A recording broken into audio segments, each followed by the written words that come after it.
წარმოიდგინე საძმო, სადაც მეგობრობა სიტყვაზე მეტია და ღალატი სიკვდილზე უარესი. ადგილე, სადაც ერთი ემბლემა ღირს იმდენად, რამდენის მთელი ცხოვრება. ისინი არ ებრძვიან სისტემას ხმამაღლა. ისინი უბრალოდ ცხოვრობენ მის მიღმა. ზოგი მათ თავისუფლების სიმბოლოდ მიიჩნევს. სხვებისთვის კი ისინი ორგანიზებული ძალადობის სახეა. მოტოციკლის ღრიალი, შავი ტყავის ქურთუკები და წითელ-თეთრი ემბლემა ბევრისთვის თავისუფლებასთან ასოცირდება. მაგრამ რეალობა გაცილებით უფრო რთულია. ჯოჯოხეთის ანგელოზები არ არის უბრალოდ ბაიკერთა კლუბი, რომელიც გზაზე ცხოვრობს. ეს არის ორგანიზაცია, რომელმაც 10 წლეულების განმავლობაში შექმნა საკუთარი წესები, საკუთარი სამართალი და საკუთარი რეპუტაცია. ყველაფერი 1948 წელს დაიწყო, ომისგან დაღლილ ამერიკაში. მეორე მსოფლიო ომიდან დაბრუნებული ახალგაზრდებს აღარ სურდათ მშვიდი, პროგნოზირებადი ცხოვრება. მათ ნახეს ძალადობა, ქაოსი, სიკვდილი და ამის შემდეგ ოფისში მუშაობა ან ქარხნის რუტინა უბრალოდ ვერ აკმაყოფილებდა. ამ ადამიანებისთვის მოტოციკლი გახდა მათი გაქცევის გზა, მოსაწყენი რეალობიდან. გზა ნიშნავდა თავისუფლებას, მოძრაობა, კონტროლს საკუთარ ცხოვრებას. ამ პერიოდში გაჩნდა ბევრი სხვადასხვა მცირე ბაიკერული ჯგუფები, რომლებიც ერთმანეთთან ნელ-ნელა ერთიანდებოდა. ერთ-ერთი ასეთი გაერთიანება გახდა ჯოჯოხეთის ანგელოზები. სახელით შემთხვევითი არ იყო. ჯოჯოხეთის ანგელოზები ერქვა მეორე მსოფლიო ომის დროინდელ ამერიკულ ავიაესკადრილიას.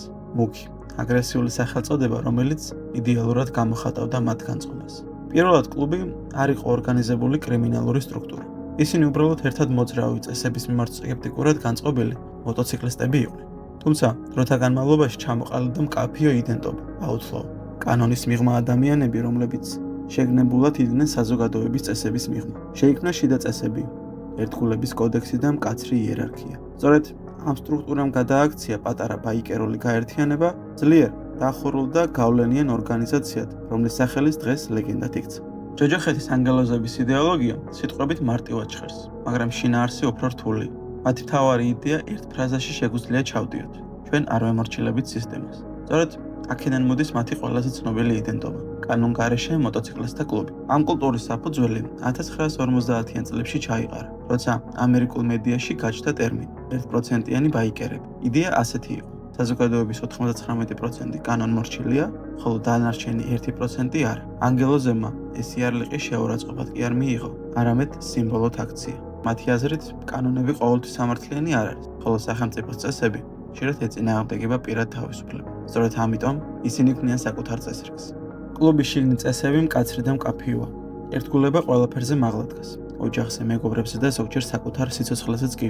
კლუბის წევრმა არასოდეს არ უნდა ითანამშრომლოს პოლიციასთან. ინფორმაციის გაცემა, ღალატად ითვლება და შედეგები შეიძლება უკიდურესად სასტიკი იყოს. ეს პრინციპი არა მხოლოდ შიშზეა დაფუძნებული, არამედ ნდობაზე. წევრები დარწმუნებულები არიან, რომ ძმა მათ არასოდეს გასცემს.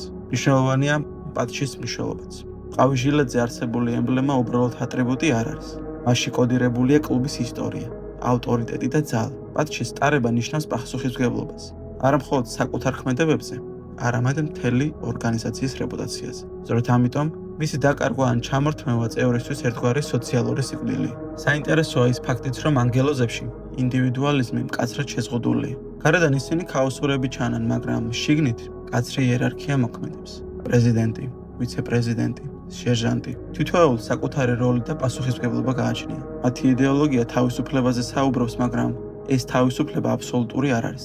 ის გაცვლილია ერთგულებაზე, დისციპლინასა და სიჩუმეზე. სწორედ ამ წინააღმდეგობებშია ჯოჯოხეთის ანგელოზების ფენომენი. ისინი უარყოფენ წესებს, მაგრამ თავად ქმნიან უფრო მკაცრ წესრიგს. და ვინც სისტემაში შედის, ძალიან მალე ხვდება, ეს არ არის გზა ყველასთვის და უკან დაბრუნება კი თითქმის შეუძლებელია. ჯოჯოხეთის ანგელოზების მოტოციკლეთთა კლუბში წევრობა არ იწყება განცხადებით და არ მთავრდება ხელის ჩამორთმევა. ეს არის გრძელი, დამღლელი და ხშირად დამამცირებელი პროცესი, რომლის მიზანიც ერთია: გაერკვეს ვინ გაძლევს ბოლომდე. ყველაფერი იწყება ყველაზე უხილავი ეტაპით, hang around. ამ ფაზაში ადამიანი ოფიციალურად არავის ეკუთვნის. ის უბრალოდ ტრიალებს კლუბის გარშემო, ესწრება შეკრებებს, მიჰყვება გასვლებზე, უსმენს და აკვირდება. ამ დროს მას არავინ უხსნის წესებს. პირიქით, ელოდებიან შეცდომას, აკვირდებიან, რამდენად შეუძლია სიჩუმე, რამდენად აკონტროლებს ემოციებს და რას აკეთებს წნეხის ქვეშ.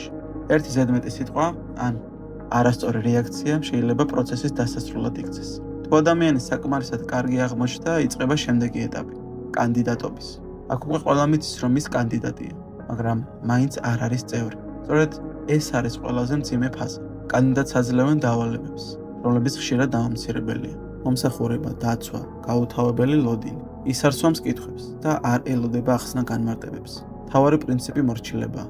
ამ ეტაპზე ხშირად ამოწმებენ ერთგულებასაც. არა სიტყვებით, არამედ ქმედებებით. წლები შეიძლება გავიდეს ამ მდგომარეობაში. არ არსებობს კონკრეტული დრო, არ არსებობს გარანტია. საბოლოო გადაწყვეტილებას იღებს მთელი ჩაპტერი და ერთი არასაკმარისია, რომ ადამიანს უარი უთხრა და დაკარგული წლები წყალში ჩაუყარა. თუ კანდიდატი მაინც დაამტკიცებს, რომ სანდოა, მოდის ყველაზე მნიშვნელოვანი მომენტი, მატჩის მიღება. ეს არ არის ცერემონია კამერებისთვის. ხშირად ეს ხდება დახურულ სივრცეში, მოკლედ და ემოციის გარეშე, მაგრამ ამ წამიდან ადამიანი აღარ ეკუთვნის მხოლოდ საკუთარ თავს. მათში ნიშნავს, რომ მისი ქმედებები პირდაპირ აისახება კლუბის სახელს. შეცდომა უკვე მხოლოდ პირადი აღარ არის. ხშირად ამბობენ, რომ ჯოჯოხეთის ანგელოზებში გაწევრიანება გადაწყვეტილებაა, რომელსაც ადამიანი თავად იღებს, მაგრამ ამ გადაწყვეტილებას დრო არ შლის. აქ წევრობა არ მთავრდება სიტყვით წასვლა, ის რჩება ადამიანში, სახელში, წარსულში, ჭრილში. გზა, რომელიც ერთხელ აირჩია, იშვიათად გიტოვებს დაბრუნების უფლებას. ეს არ არის თამაში, არ არის ჰობი და არც დროებითი თავგადასავალი. ეს არის იდენტობა, რომელიც რჩება და კარები, რომლებსაც ამ სამყაროში ძალიან იშვიათად იხურება უკან. 1950-იანი წლების ბოლოსთვის კლუბი უკვე აღარ იყო მხოლოდ მცირე კალიფორნიული ბაიკერული გაერთიანება. სწორედ 1960-70-იან წლებში იწყება ის ეტაპი, რომელმაც კლუბი რეგიონული, მოვლენიდან ეროვნული, შემდეგ კი საერთაშორისო ფენომენად აქცია. გაფართოება არ მიმდინარეობდა ქაოტურად. ჯოჯოხეთის ანგელოზები ახალი ჩაპტერების შექმნას უკიდურესი სიფრთხილით ეკიდებოდა. თითოეული ახალი ჯგუფი ოფიციალურად დამოუკიდებელი იყო, მაგრამ ემორჩილებოდა საერთო წესებს, სიმბოლიკას და იდეოლოგიას. ეს მოდელი დეცენტრალიზირებული, მაგრამ მკაცრად იდენტური სტრუქტურა. მოგვიანებით გახდა კლუბის გადარჩენის ერთ-ერთი მთავარი მიზეზი. 1960-იან წლებში ჯოჯოხეთის ანგელოზები აქტიურად ჩნდება ამერიკის შეერთებული შტატების სხვა შტატებშიც, ნევადაში, არიზონაში, ნიუ-იორკში. პარალელურად ისინი ხვდებიან ამერიკული კონტრკულტურის ეპიცენტრში. ბაიკერები ხშირად ჩნდებიან როკ კონცერტებზე, ფესტივალებზე და მედიის ყურადღების ცენტრში. სწორედ ამ პერიოდში იწყებს პრესა მათ მიმართ ინტერესს, ზოგჯერ რომანტიზირებულს, ზოგჯერ აშკარად მტრულს. მნიშვნელოვანი ფაქტორია 1970-იანი წლების ჟურნალისტური და ლიტერატურული ნამუშევრები, რომელმაც კლუბი ფართო საზოგადოებას გააცნეს. ერთ-ერთი ყველაზე ცნობილი მაგალითია ჰანტერ ტომსონის კვლევა ანგელოზებზე, რომლებმაც აჩვენა, რომ ეს ადამიანები არც უბრალოდ ქაოსური მოძალადეები იყვნენ და არც თავისუფლების გმირები. ისინი უფრო რთულ, წინააღმდეგობებით სავსე რეალობას წარმოადგენდნენ. 1970-იან წლებში გაფართოება უკვე ამერიკის საზღვრებს სცდება. ხდება ჩაპტერები კანადაში, ევროპაში. განსაკუთრებით მნიშვნელოვანი ხდება კანადა, სადაც ჯოჯოხეთის ანგელოზებს მალე ერთ-ერთი ყველაზე გავლენიანი ბაიკერული ორგანიზაცია ჩამოუყალიბდათ. ამ ეტაპზე კლუბი უკვე აღიქმება არა მხოლოდ კულტურულ ფენომენად, არამედ ძალადობრივ პოტენციალთან დაკავშირებულ სტრუქტურადაც. ამ პერიოდში საბოლოოდ ყალიბდება მათი რეპუტაცია. დახურული, დისციპლინირებული და უკომპრომისო ორგანიზაცია, რომელიც ნელა, მაგრამ მყარად იკიდებს ფეხს ახალ ტერიტორიებზე. ჯოჯოხეთის ანგელოზები აღარ არის უბრალოდ გზაზე მცხოვრები ბაიკერები. ისინი უკვე სტაბილური, გრძელვადიანი გავლენის მქონე ქსელია, რომელმაც საკუთარი ადგილი დაიკავა მე-20 საუკუნის მეორე ნახევრის ისტორიაში. 1970-იანი წლების ბოლოსთვის ჯოჯოხეთის ანგელოზების მოტოკლუბი უკვე აღარ განიხილებოდა როგორც უბრალოდ აგრესიული ბაიკერული სუბკულტურა. ჩრდილოეთ ამერიკის სამართალდამცავი ორგანოებისთვის ეს იყო კარგად ორგანიზებული ქსელი, რომელსაც ჰქონდა მკაცრი იერარქია, ფინანსური რესურსები და გავლენის ზონები. ამ პერიოდში ამერიკაში განსაკუთრებით ყურადღების ცენტრში მოექცა კალიფორნიის და დასავლეთ სანაპიროს ჩაპტერები. ფედერალური გამოძიებების მიხედვით ზოგიერთი მათგანი პირდაპირ იყო ჩართული ამფეტამინისა და სხვა სინთეზური ნარკოტიკების წარმოებასა და გავრცელებაში. 1970-80 წლებში ჩატარებულ ოპერაციებში სამართალდამცავებმა ამოიღეს ასეულობით ავტომატური იარაღი, ასაფეთქებელი ნივთიერებები და ნარკოტიკები, რომელთა ღირებულება მილიონებს აღწევდა. რამდენიმე მაღალი რანგის წევრი გასამართლა რეკეტისა და ძალადობრივი დანაშაულების მუხლებით, თუმცა საქმეების ნაწილი დაიშალა მოწმეების დუმილისა და მტკიცებულებების ნაკლებობის გამო. კონფლიქტის ყველაზე მძიმე ეპიცენტრი მაინც კანადა გახდა. 1980-იანი წლების ბოლოსა და 90-იანი წლების დასაწყისში კვებეკში დაიწყო ბაიკერული ომი, სადაც ჯოჯოხეთის ანგელოზები უპირისპირდებოდა კონკურენტ კლუბებს, განსაკუთრებით ნარკობაზრის კონტროლის გამო. ეს დაპირისპირება გამორჩეული იყო სისასტიკით. გამოიყენებოდა ავტომობილებში დამონტაჟებული ბომბები, მოტოციკლეტებზე მიმაგრებული ასაფეთქებლები და შეკვეთილი მკვლელობები. აფეთქებები ხშირად ხდებოდა ღია ქუჩებში, რესტორნებთან და პარკინგებზე, რის შედეგადაც დაიღუპნენ არა მხოლოდ დაპირისპირებული მხარეების წევრები, არამედ შემთხვევითი მოქალაქეებიც. ოფიციალური მონაცემებით, ამ ომმა ასეულობით ადამიანის სიცოცხლე შეიწირა და საზოგადოებაში აჟიოტაჟი გამოიწვია. სწორედ ამ მოვლენის შემდეგ კანადის ხელისუფლებამ მიიღო ერთ-ერთი ყველაზე მკაცრი კანონი ორგანიზებული დანაშაულის წინააღმდეგ, რომელმაც სამართალდამცავებს მისცა უფლება დაეკავშირებინათ კონკრეტული დანაშაულები უშუალოდ კრიმინალურ ორგანიზაციასთან და არა მხოლოდ ინდივიდუალურ პირებთან. ეს ნაბიჯი პირდაპირ იყო მიმართული ჯოჯოხეთის ანგელოზების წინააღმდეგ და მნიშვნელოვნად შეცვალა სამართლებრივი ბრძოლა. ამავე პერიოდში ევროპაშიც იზრდებოდა დაძაბულობა. გერმანიაში, ნიდერლანდებში და სკანდინავიის ქვეყნებში ჯოჯოხეთის ანგელოზები ხშირად ეწინააღმდეგებოდა სხვა ბაიკერულ კლუბებს ტერიტორიული გავლენისთვის.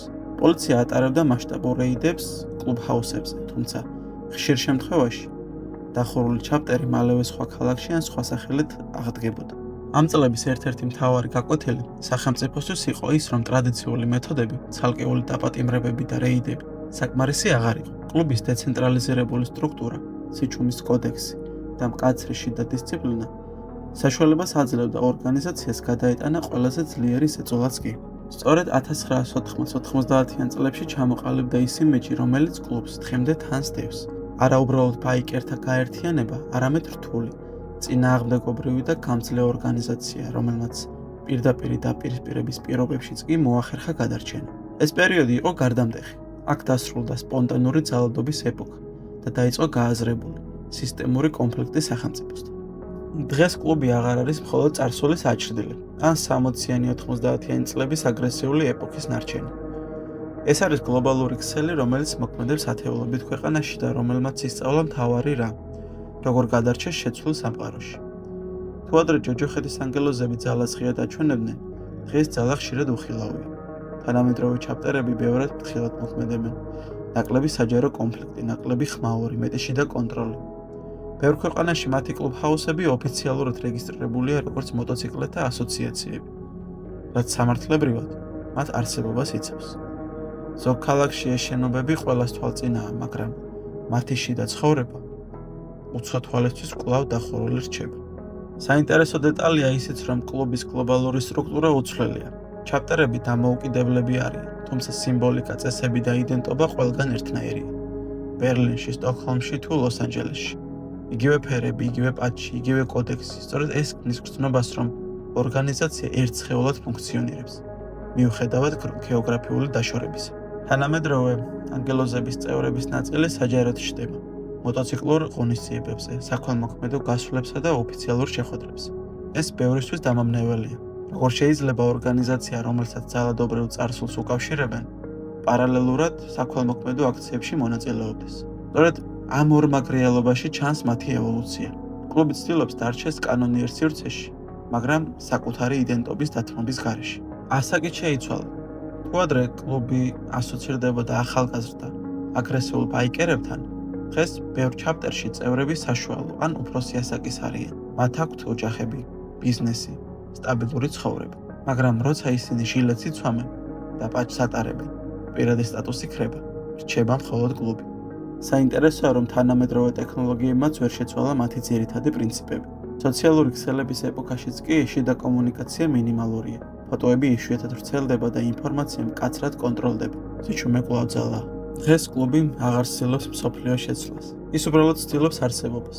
თავისი წესებით, თავის სივრცეში. სწორედ ამიტომ არის ეს ორგანიზაცია ასეთი წინააღმდეგობრივი. ერთდროულად თანამედროვე და ძველმოდური, საჯარო და დახურული. კანონიერ სივრცეში მოქმედი, მაგრამ კანონისგან დამოუკიდებელი იდენტობით. და ამ ისტორიის დასასრულიც სწორედ აქ არის. ჯოჯოხეთის ანგელოზები არ არის უბრალოდ ბაიკერთა კლუბი, რომელიც დროთა განმავლობაში გაქრა. ეს არის ორგანიზაცია, რომელმაც მოახერხა და ეპოქის შეცვლა, ზეწოლით გაატანა და საკუთარი სახელი შენარჩუნება. ჯოჯოხეთის ანგელოზი არ არის უბრალოდ მოტოციკლების ხმაური და შავი ტყავის ქურთუკები. ეს არის ორგანიზაცია, რომელმაც ომის შემდგომი ქაოსიდან შექმნა საკუთარი წესრიგი, საკუთარი კანონი და საკუთარი სახელი. ათწლეულების განმავლობაში ისინი იცვლებოდნენ, ფართოვდებოდნენ. უპირისპირდებოდნენ სახელმწიფოს და მაინც აგრძელებდნენ არსებობას. ზოგისთვის თავისუფლების სიმბოლო, სხვებისთვის ორგანიზებული ძალადობის სახე. სიმართლე ამ ურკიდურესობას შორის იმალება. კლუბი გვაჩვენებს, რამდენად ძლიერია ადამიანის სურვილი ეკუთვნოდეს რაღაცას, თუნდაც ამის ფასი იყოს მუდმივი ძაძაბულობა კანონთან და საზოგადოებასთან. ეს ისტორია არ გვასწავლის როგორ ვიცხოვრო, ის უბრალოდ გვიჩვენებს, რა ხდება მაშინ, როცა ადამიანები არჩევენ ცხოვრებას წესების მიღმა. და სწორედ ამიტომ ჯოჯოხეთის ანგელოზი არ არის მხოლოდ წარსული, ის არის ისტორია, რომელიც ჯერ კიდევ გრძელდება.